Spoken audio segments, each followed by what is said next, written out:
Welcome back into the Sports Source. This segment of our show brought to you by NovaCopy. And yes, NovaCopy does provide printers and copiers, but their specialty, what they do better than anybody, is they give you a free cost analysis of your business. They help you streamline your workflow. They help you reduce your company's monthly expenses. They make your bottom line look a whole lot better. NovaCopy. Call them this week to get a free cost analysis of your business. All right, back in this segment, joined by Bob, Mike, and Chuck. And want to go through some numbers. I'm going to quickly get your take on something here in a second, but let's just start by talking about Iowa and their struggles against rushing quarterbacks this year. This week they talked about having to be careful with Tennessee's trickery, their misdirection, they have to read their keys and stay with them. One player said that Tennessee is most like Maryland from their schedule, and as you see there on the screen, Maryland beat them 38-31, but they ran the devil out of their quarterback, 21 carries, 99 yards. Those are the 5 times this year when an Iowa opponent's quarterback finished in the top 2 of his team in terms of running the football. Iowa was 1-4 in those games. They had trouble defending mobile quarterbacks. Guys, your thoughts on Dobbs' design runs and also Dobbs' scrambling ability. When you look at a wide receiver crew that's banged up, I think his legs are going to be extremely important in this game on Friday. I think if you look late in the season, Dobbs' design runs were still really good, but his scrambles out of the passes, he fell off a little bit, and I think the reason is people figured out we're going to take our defensive ends and we're going to stake them out here. We're not going to chase you. We're not going to give you the running lanes. And if you got 2 good defensive tackles and a weak offensive line like Tennessee does, that could give him a problem. I think there's a big difference between his running out of running plays and his running out of scrambling when he's throwing. And that's where he had problems, I think, against Missouri and against Vanderbilt. Thoughts on Josh Dobbs and his legs? And you give a team a month to prepare. I think that makes a difference too. I think it helps that you get a healthy Jalen Hurd back. I think that because you see he rushed for so many yards against Vanderbilt because he was the only running back that they had.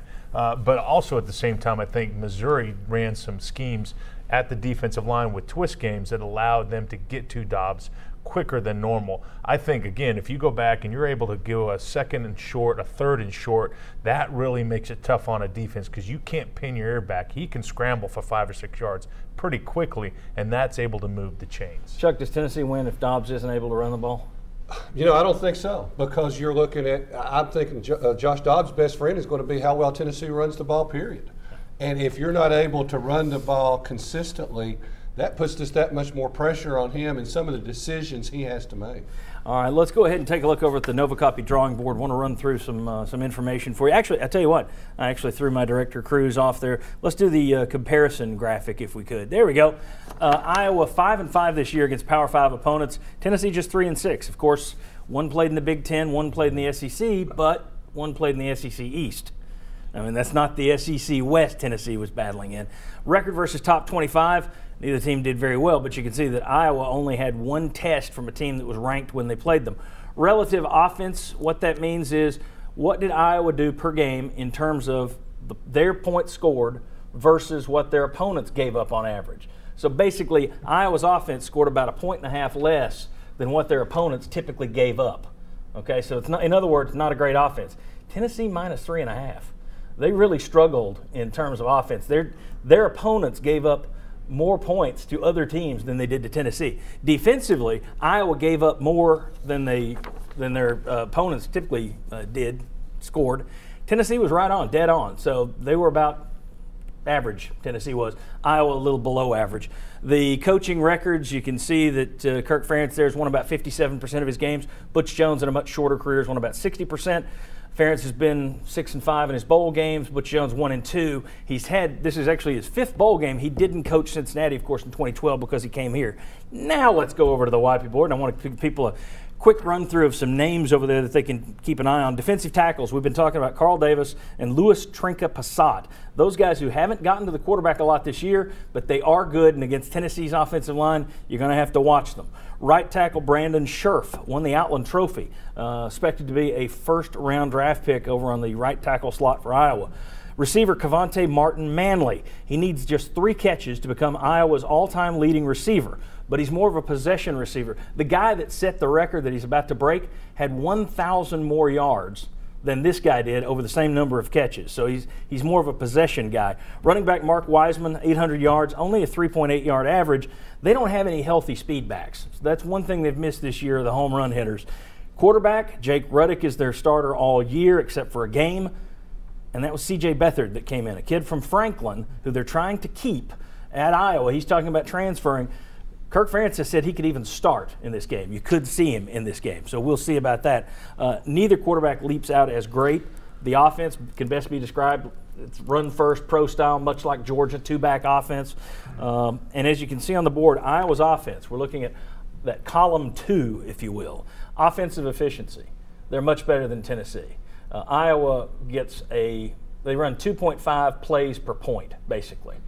UT is 3 plays per point. That's not great. Defensively, it's a push. Both solid defenses. Neither one great. Then you look at column 3, some advantages that you might find. Iowa has a really good red zone offense. Tennessee's red zone defense has been so-so. So give them an edge. Watch for Iowa in the red zone. Tennessee in the punting game. Iowa, terrible at punt return coverage.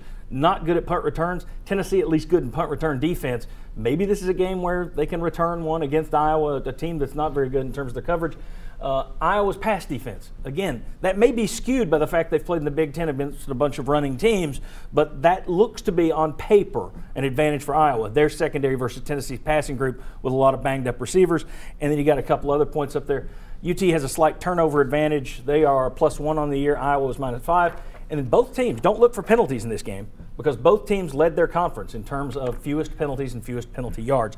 Did I change anybody's thinking in that one? Is anybody more worried of Iowa now that you've seen the numbers, or no? Still got to play defense. Still got to play defense. I mean, it just makes me think it's that much more of an even matchup. Yeah.